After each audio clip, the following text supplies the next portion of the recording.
Church के उठाए जाने के बारे में बाइबल में कई बार बताया गया है। पहले चलिए साथ में जाते हैं, क्योंकि देखो मैं आपको पाठों में दिखाना चाहता हूं और फिर मैं आपको बताऊंगा कि कैसे आप यूहन्ना रचित सुसमाचार अध्याय 14 के वचन 2 की शुरुआत के अनुसार तैयार हो सकते हैं।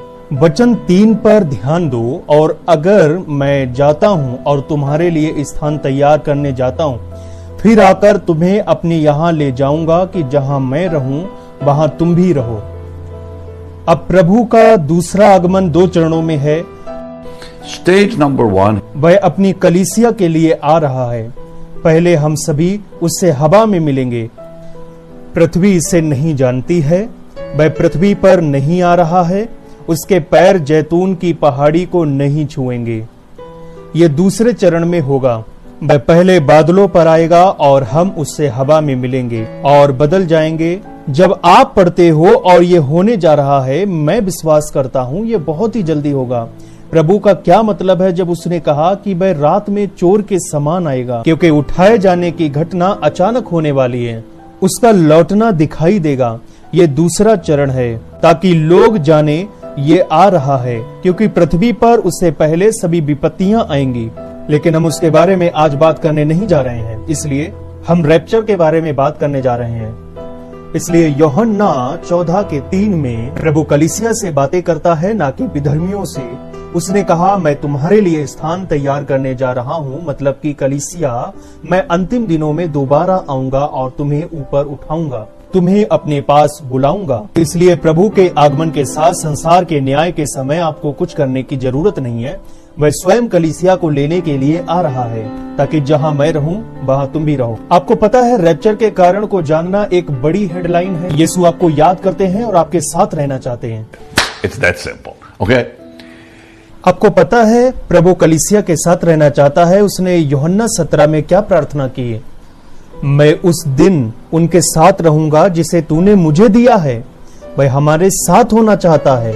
मेरी राय में यही पूरा कारण है। ये परमेश्वर का प्रेम है। यही प्रभु के आगमन का कारण बना है, क्योंकि बेशक वह अपने लोगों के साथ होना चाहता है। आपको पता है, परमेश्वर का वचन बहुत कुछ कहता है जो प्रकृति में घटने जा रहा है, पर वह हमारे साथ रहना चाहता है। और हम कैसे उसके साथ लंबे समय तक रहेंगे?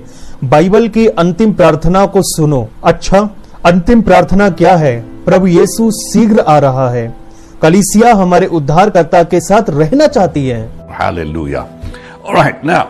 कौन इब्रानियों अध्याय 9 के लिए आ रहा है, और ये आपकी बहुत ज्यादा मदद करने जा रहा है, क्योंकि जब मैं कहता हूं कि आप तैयार हो उठाए जाने के लिए, कैसे तैयार हो, मैं सोचता हूं ये एक वचन पहले से ही बहुत है।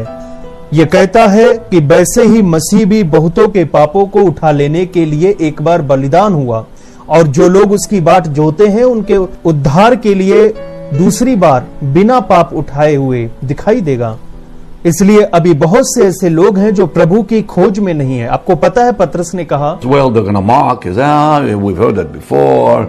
He's not come, and so on and so on and so forth. परंतु वो जो उससे प्रेम करते हैं, उसकी खोज में रहते हैं, वे उस दिन का इंतजार कर रहे हैं जब प्रभु वापस आएगा। इसलिए वह किसके लिए आ रहा है? वह उनके लिए आ रहा है जो उसके आगमन की प्रतीक्षा में है। अगर आप उसके आगमन की खोज में नहीं है तो ये एक समस्या हो जाएगी। बहुत से लोग उठाए जाने को खो देंगे, बहुत लोग इससे वंचित रह जाएंगे। इसी कारण से तो प्रभु यीशु ने कहा है, उसने कहा, प्रार्थना करो ताकि तुम इन सब आने वाली घटनाओं से बचने और मनुष्य के पुत्र के सामने खड़े होने के योग्य बनो। अब उठाए जाने के समय में क्या घटित होने जा रहा है, ये बहुत ही शानदार होगा। इसलिए ये केवल सभी उठाए जाने की बात नहीं है। बात इस बात की है कि पलक झपकते ही हम उसकी छवि में बदल जाएंगे। फिलिप्पियों के बारे में भी विचार करें। स्वर्ग में, या हमारी नागरिकता स्वर्ग में है। जब से हमने मुक्तिदाता यीशु क्रिस्त को खोजना शुरू किया, जो हमारे भौतिक शरीर को बदल देगा ताकि यह उसके गौरवशाली शरीर के समान हो जाए, कार्य के अनुसार, जिसके तहत वह सब कुछ अपने बस में कर सके। तो जब भी आप उठाए जाने की बात करते हो, हमें यह भी याद रखना है कि उस समय वह पलक झपकते ही सभी को अपने समान में बदल देगा। Wow. Now, हम सभी जानते हैं कि पहला थिस्सलुनीकियों में क्या कहा गया है। पर हम पहला थिस्सलुनीकियों 4 को पढ़ने से पहले मैं प्रेरितों के कामों को पढ़ना चाहता हूं, क्योंकि प्रेरितों की पुस्तक में और ये सभी पाठ उठाए जाने के विषय में हैं। ये सभी पाठ उस महान दिन के ऊपर उठाए जाने के बारे में है, ताकि हम प्रभु के आगमन के दूसरे चरण में कुछ भी ना करें। जब कभी मैं उसे ध्यान से देखता हूं तो वह केवल कलीसिया के लिए आ रहा है। प्रेरितों 3:19 के मामले में, इसलिए मन फिराओ और लौट आओ कि तुम्हारे पाप मिटाए जाएं, जिससे प्रभु के सम्मुख से विश्रांति के दिन आए। मैं प्रेरितों 3:19 और 20 पढ़ रहा हूं। और वह यीशु को भेजे जो तुम्हारे लिए पहले से ही मसीह ठहराया गया है। मतलब आपने वह सुसमाचार सुना है। वो जिन्होंने नहीं सुना वे उठाए जाने में शामिल नहीं होंगे। वो जो सुसमाचार में विश्वास नहीं करते वे वहां नहीं होंगे, परंतु उसने तुम्हारे लिए मसीह ठहराया है। अवश्य है कि वह स्वर्ग में उस समय तक रहे जब तक भी वह सब बातों का सुधार ना कर ले, जिसकी चर्चा प्राचीन काल से परमेश्वर ने अपने पवित्र भविष्यद्वक्ताओं के मुख से की है। इसलिए कलीसिया का उठाया जाना एक निर्धारित आयोजन है। मैं सोचता हूँ यह शायद सामान्यतः 5 से 10 वर्ष में होने जा रहा है। अगर ये चीजें जारी रही जैसे अब कोई रास्ता नहीं बचा हो। आपको पता है पृथ्वी पर बदलाव हो रहे हैं, इस वक्त इतनी तेजी से हो रहा है। ये आपके साथ ईमानदार रहना बड़ी ही कठिन होगा, इसे उनके साथ जारी रखना कठिन होगा। सभी नई तकनीकियां, सभी नई वस्तुएं इसके बारे में बता रही हैं। Now with AI, I mean, I think sometimes प्रभु ने कहा अंत का समय नजदीक है, क्योंकि बहुत से चुने हुए धोखा खा सकते हैं। और उसने कहा जब वह आएगा तो क्या पृथ्वी पर विश्वास बचा हुआ पाएगा? क्या आप इस तरह का सोचते हैं कि उसने ऐसा क्यों कहा? क्योंकि इस ग्रह पर होने वाले आज के बदलाव, आज वे ऐसे काम कर रहे हैं जो 10-20 साल पहले नहीं किए जा सकते थे, और अब ये हो रहे हैं क्योंकि इन सभी नई तकनीकियों के कारण। मेरा मतलब है वे मनुष्य को रोबोट के साथ मिलाने की बात कर रहे हैं। किसने इसके बारे में सोचा था? ठीक है, पहला थिस्सलुनीकियों 4 को देखो। मैं इसे पसंद करता हूं। आपको पता है मैं वास्तव में यहां रहना नहीं चाहूंगा जब ये पागलपन शुरू होगा। इसके बजाय मैं सिर्फ महिमा में रहूंगा। आपको पता है मैं पहले ही 69 वर्ष की लंबी आयु जी चुका हूं। ये एक लंबा समय है। मैं सोचता हूँ प्रभु मुझे यहाँ मदद करने के लिए थोड़ी देर और रखेंगे। आपको पता है आप जैसे कुछ प्यारे लोग और दूसरे मेरा काम कर रहे हैं जिसने मुझे ये करने बुलाया था, परंतु जब मैं ये करता हूँ मैं कहता हूँ शालोम, मैं जा रहा हूँ। मेरा मतलब है कि ये सब पागलपन होने वाला है। मैं किसी को कारण बता रहा था। मैंने कहा तुम इससे निपटने के लिए यहाँ होगे, लेकिन मैं नहीं। but it's okay anyways. देखो प्रभु ने स्वयं क्या कहा है, वह स्वर्ग से उतरेगा। Oh Lord, how I await that day. Wow. प्रभु स्वयं स्वर्ग से ललकार के साथ उतरेगा। मैं इसे प्यार करता हूँ, एक ललकार, क्योंकि परमेश्वर अपने आने की घोषणा करेगा। आपको पता है कलीसिया को प्रधान दूत का शब्द सुनाई देते ही और परमेश्वर की तुरही फूंकी जाएगी। क्या एंट्री है, क्या महिमा में घोषणा है। जो मसीह में मरे हैं वे पहले जी उठेंगे। इन दिनों में प्रत्येक परमेश्वर के संतों के शरीर कब्र में से जीवित हो जाएंगे और वे पलक झपकते ही बिल्कुल नया शरीर प्राप्त करेंगे। तब हम जो जिंदा हैं और जो बचे हुए हैं उनके साथ बादलों पर उठा लिए जाएंगे। कैथरीन कुलमन ने सोचा था कि वह जिंदा होंगी जब वह रैप्चर की घटना होगी, और मैं सोचता हूँ मैं भी रहूंगा, परंतु कोई नहीं जानता। हम सब जानते हैं हम उस समय तक पहुंच पाएंगे या नहीं, शरीर में जीवित रहेंगे अथवा नहीं। मेरा मतलब है तब हम जो जीवित और बचे रहेंगे उनके साथ बादलों पर उठा लिए जाएंगे कि हवा में प्रभु से मिलें, और इस रीति से हम सदा प्रभु के साथ रहेंगे। वचन 18 पर ध्यान दें। ये उन शब्दों के कारण एक दूसरे को बेचैनी हो सकती है जो सबसे बड़ा वादा है। हम आप में से किसी को दिलासा दे सकते हैं जो कहता है सभी समस्याओं को देखो, मेरा उत्तर है यीशु आ रहा है, ये जल्द ही होने वाला है। मुझे सताया जा रहा है, यीशु आ रहा है, इसका अंत जल्दी होगा। मैं हमेशा बीमार रहता हूँ, यीशु आ रहा है, आप आगे कभी बीमार नहीं रहेंगे जब वह यहाँ होगा। इसलिए हम आपको याद दिला रहे हैं कि यीशु का आगमन हमारी महान आशा है। आपको पता है बाइबल में प्रभु यीशु का आगमन के बारे में 318 बार सुनते हैं। नए विधान में 260 अध्यायों में से जरा विचार करें कि यह कितना आवश्यक है और कोई भी इसके बारे में बातें नहीं करता है। इसलिए हमें इस पर बात करने की जरूरत है। प्रत्येक 25 वचनों में से हर एक दूसरे आगमन की बातें करता है। कल्पना करें, नए विधान में प्रत्येक 25 वचनों में से हर एक वचन दूसरे आगमन के बारे में बात करता है और आज टीवी पर इसका प्रचार किया जा रहा है। यद्यपि कुछ ही इस पर बातें करते हैं, उनके लिए धन्यवाद प्रभु, लेकिन वो जो नहीं करते हैं उन्हें इनकी जरूरत है। इसलिए पुराने विधान में बड़ी संख्या में भविष्यवाणियां प्रभु के दोबारा आगमन के बारे में हैं। That's the number headline, the big one number headline in the Old Covenant when it comes to prophecy has to do with the second coming. इसलिए हमारे पास है। अब आप जानते हैं, आप इसे यशायाह 26 के अंशों में भी देखते हैं। मुझे लगता है यशायाह 26 सबसे बड़े रैप्चर, पुराने विधान में उठाए जाने का सबसे बड़ा पाठ है, क्योंकि यह बहुत ही साफ और सही है जो यशायाह 26 के वचन 20 में बिंदु दिया गया है।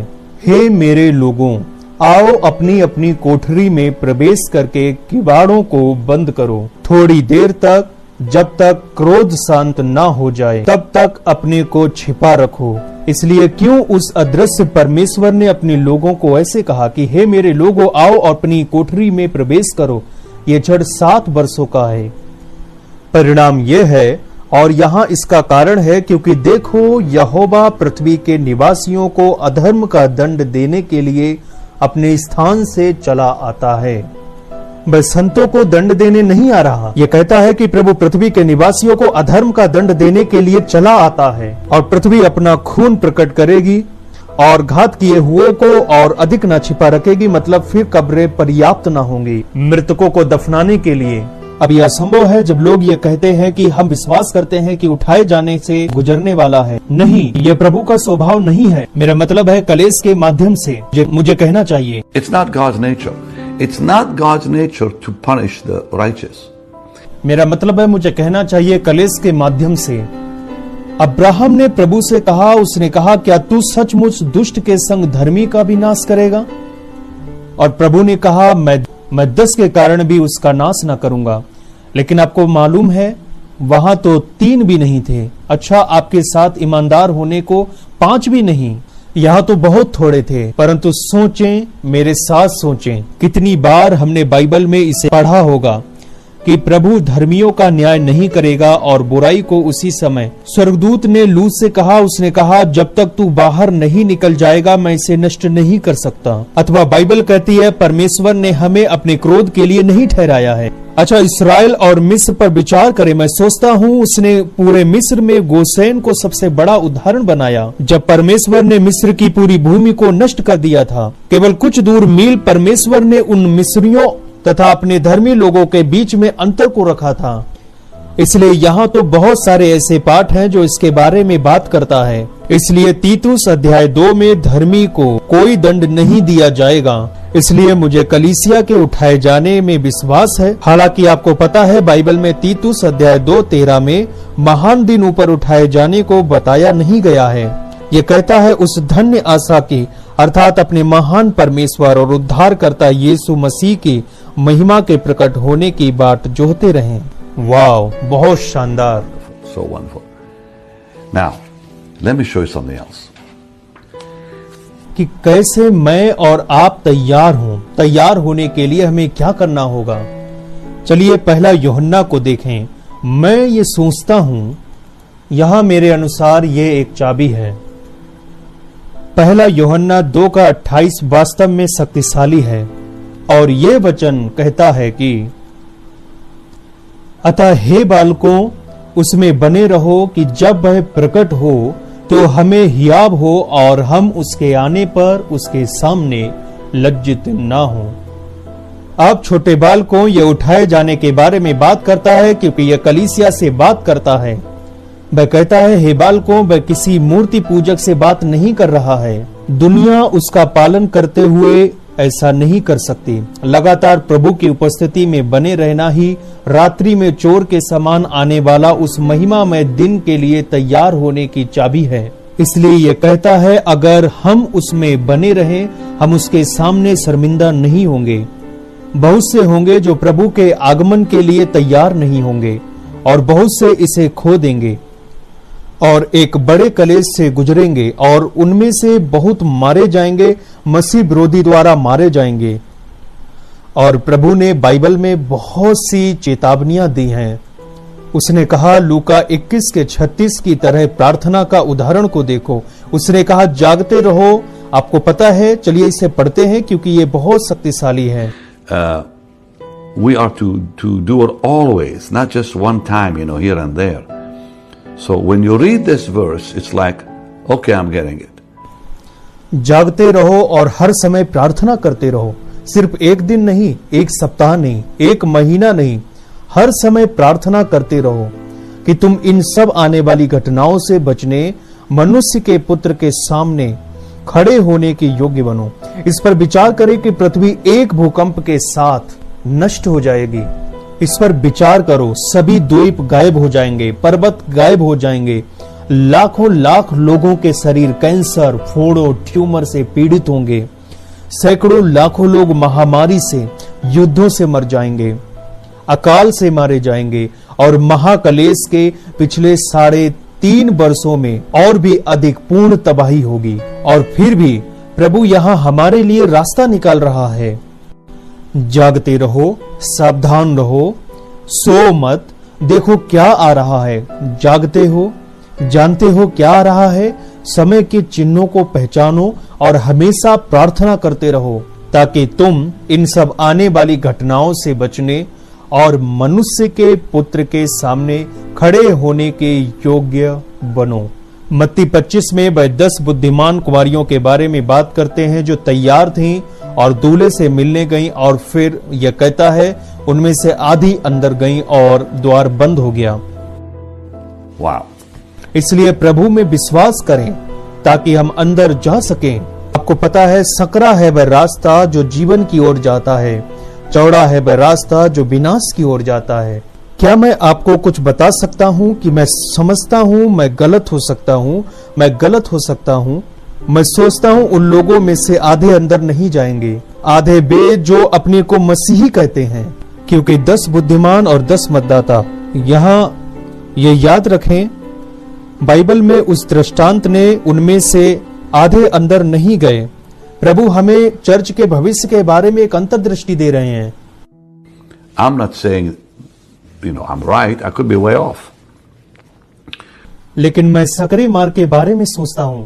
आपको पता है, बहुत कम इसे खोज पाएंगे और वह रास्ता क्यों विनाश की ओर ले जाता है। मैं चाहता हूं कि आप वो हो जो अंदर प्रवेश करें, और मैं आपको अभी बता रहा हूं कि कैसे अंदर प्रवेश करना है। मैं सिर्फ आपको दिखा रहा हूं जो उसमें बना रहता है। 1 यूहन्ना 2:28 में, और हमेशा प्रार्थना करते रहो। सिर्फ जागना ही नहीं है बल्कि हमेशा प्रार्थना करना है। ये बहुत ही बहुत ही बहुत ही ज्यादा महत्वपूर्ण है। इसलिए जो प्रभु आ रहा है वह उनके लिए आ रहा है जो उसकी बाट जो रहे हैं। मैं लूका में एक और पाठ को पढ़ना चाहता हूं और फिर मैं आपके साथ प्रार्थना करूंगा। आपको पता है, मैं वास्तव में अपने हृदय में प्रभु की हलचल को महसूस कर रहा हूं। आपको पता है, मुझे अपनी आत्मा में कुछ हलचल महसूस हो रही है और मैं सोचता हूं आप में से बहुत शायद ऐसा ही महसूस कर रहे हो। अपनी कमर कसो। मैं लूका 12 का 35 और 36 वचन पढ़ने जा रहा हूं। तुम्हारी कमरें बंधी रहें और तुम्हारे दिए जलते रहें। अब जब यह कमर बांधने की बात करता है, इसका मतलब है आपकी बुद्धि कसी हो, जैसे कोई बेल्ट आपके दिमाग को किसी नियंत्रण में रखती हो, और तुम्हारे दिए जलते रहें। Let your lights be burning. और तुम स्वयं उस मनुष्य की तरह हो जो अपने स्वामी का इंतजार कर रहा। जब वह बारात से लौटेगा और आकर दरवाजा खटखटाता है तो तुरंत वह दरवाजा को खोल देता है। प्रभु हमें यहाँ लूका 12 के 35-36 में बहुत स्पष्ट बता रहे हैं। दूसरा रहस्य तैयार है। वह कहता है अपनी बुद्धि को बेल्ट से कसो, मतलब कि वचन। और मैं आपको रहस्यों को दे रहा हूँ। Number 1. उसमें बने रहो। Number 2. जागते रहो और प्रार्थना करते रहो। Number 3. अपनी बुद्धि को नियंत्रण में रखो। सच्चाई की बेल्ट से तुम्हारी कमरें कसी रहें। और तुम्हारे दिए जलते रहें। The only time I know to put मैं जानता हूँ बेल्ट को रखो, वह है बाइबल की बेल्ट, ना कि वह जो तुम्हारी कमर में बंधी है, सच्चाई की बेल्ट। आपको पता है You know, back then, years ago, they would wear belts around their robes so they won't fall, they won't trip, you know. Because they would wear robes that sometimes would be a little long and they would pull them together with a belt. And the Bible uses that example of put a belt around your mind.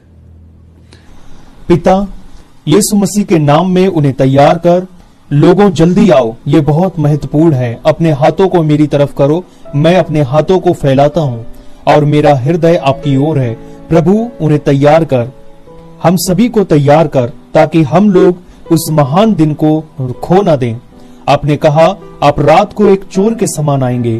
प्रभु मैं प्रार्थना करता हूँ, आप अपने लोगों के लिए देखने और सुनने के कारण हैं।